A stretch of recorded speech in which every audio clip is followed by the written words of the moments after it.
Hello everyone. Let's talk about professional ethics and application of Pancasila ideology. Let's check it out.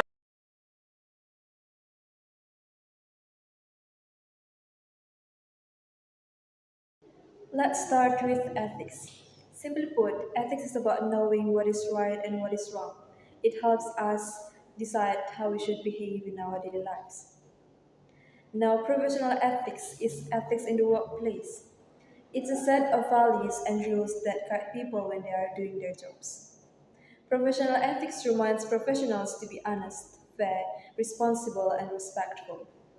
So, no matter what job someone has, for example, like teacher, doctor, engineer, public servant, professional ethics helps them to do their work in the right way. So, why do we need professional ethics? First, professional ethics helps build trust. When professionals act ethically, people feel safe and confident using their services. Second, it helps professionals make good decisions, especially in difficult situations. Sometimes work situations are not easy, and ethics helps guide the right choice. Professional ethics also functions to protect the good name of a profession, prevent unethical behavior, encourage responsibility and accountability, and also improve professionalism and work quality. In short, professional ethics helps professionals not only think about themselves but also about the others and society.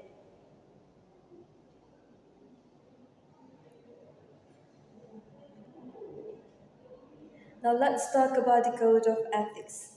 A code of ethics is a written set of rules that explains how professionals should behave. It clearly shows what is allowed and what is not allowed in a profession. The code of ethics helps professionals understand their duties and responsibilities, control their actions, stay professionals at work, and if someone breaks the code of ethics, there may be consequence or sanctions depending on how serious the violation is. So, the code of ethics works like a guide and a reminder for professionals to always act ethically. Professional ethic violation. Form of violation such as abuse of authority, dishonesty in work, neglecting responsibility toward client or the public, and failure to maintain confidentiality. The impacts, loss of public trust, damage to the profession reputation, legal sanction, and sanction from professional organization. Case study of professional ethics. Example, a teacher ignoring fairness.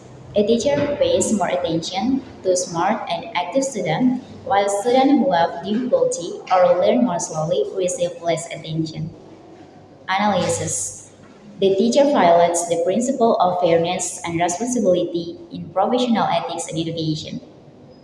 The impact, certain students feel unappreciated and their motivation to learn decreases. The solution, the teacher should give balanced attention and use teaching methods that can accommodate all students. Application of Pancasila ideology. Pancasila, the foundation of the state and the national ideology. The function, the source of all laws in Indonesian, a guideline for social, national, and state life, and the last one is a unifying force for Indonesian diverse society. Professional ethics. Professional ethics is a set of moral values and rules that regulate a person's behavior in carrying out their profession so that they act honestly, fairly, responsibly, and professionally. According to Bertens in 2011 and Bochum and Boy in 2001, professional ethics is important to maintain public trust in a profession. Supporting theories come from several philosophers. For the first, deontological theory by Immanuel Kant states that an action is considered morally right if it is performed based on duty and rules, not on its consequences. For the second, utilitarianism theory by John Stuart Mill emphasizes that a good action is one that provides the greatest benefit for the greatest number of people. And the third one is virtue ethic by Aristotle, emphasizes the importance of moral character such as honesty, responsibility, and integrity in a professional. For the example, Gerov in 1998 explained that business ethic requires employees to act honestly and responsibly, such as not manipulate financial data. In practice, teachers should assess student objectively and doctor must protect patient confidentiality, as also discussed by William M. Boyd. The values of Pancasila. The first is belief in God. This value emphasizes that the Indonesian people uphold belief in the one supreme God. In daily life, this value is realized through mutual respect between religions, performing worship according to one's belief, and not imposing religion on others. The second is humanity. The value of humanity teaches that every human being has the same dignity. Its application is seen in the attitude of respecting the rights of others, not discriminating and helping others regardless of difference. The third is unity. This value emphasizes the importance of maintaining the unity and integrity of the nation. Examples of its application are loving the homeland, respecting cultural diversity, and prioritizing the common good over personal or group interests. The next is democracy. The value of democracy means that all decisions must involve deliberation and respect the opinions of others. In practice, we are accustomed to discussing and not imposing our will on others. The last one is justice. The value of justice means that every citizen that gets right and obligation in a balanced way. The example is to act fairly in the school, family, and community involvement, and not to take side unfairly with one party. The implementation of Pancasila. The first is political style, such as democracy, honest and fair election. The second is legal style, such as the rule of law, protection of human rights. The third is economic wealth, such as mutual cooperation, fair distribution. The next is social cultural wealth, such as tolerance, respect for difference.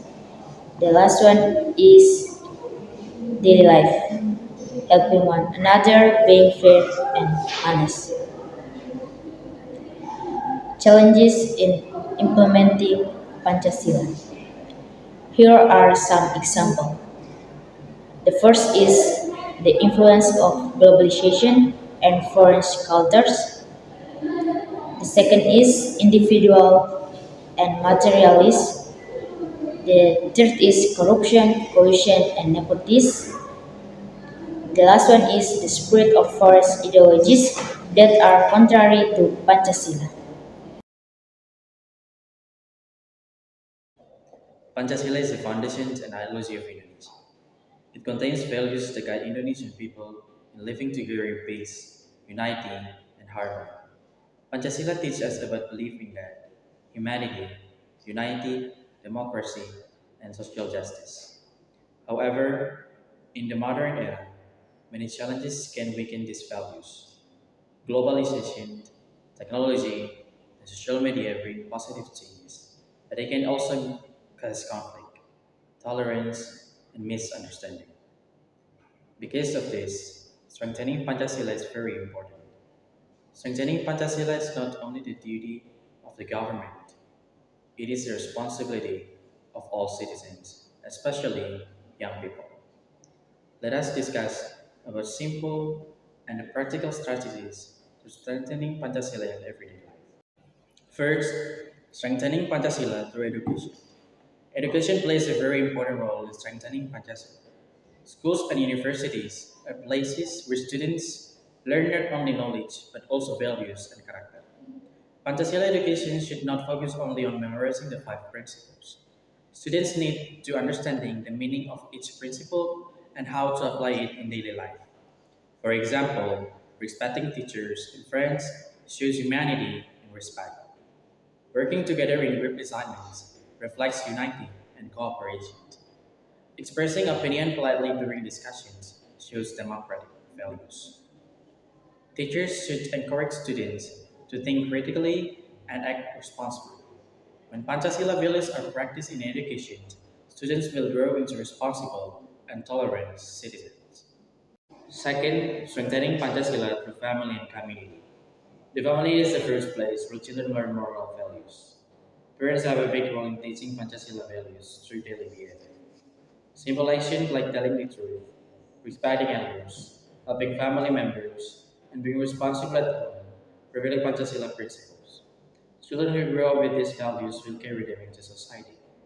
In the community, Pancasila can be strengthened through social activities. Activities such as mutual cooperations, helping neighbors, and community meetings help build unity and solidarity. When people care for one another and respect differences, Pancasila becomes a real part of social life.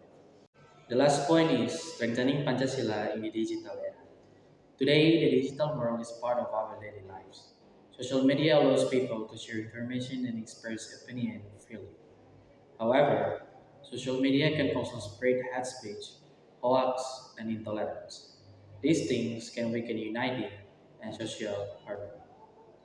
To strengthen Pancasila in the digital era, digital literacy is very important. People must learn to think before posting or sharing information. They should check facts, respect different opinions, and avoid spreading negative content. Using social media to spread positive message about tolerance, unity, and respect is a good way to practice Pancasila online. Thank you for watching.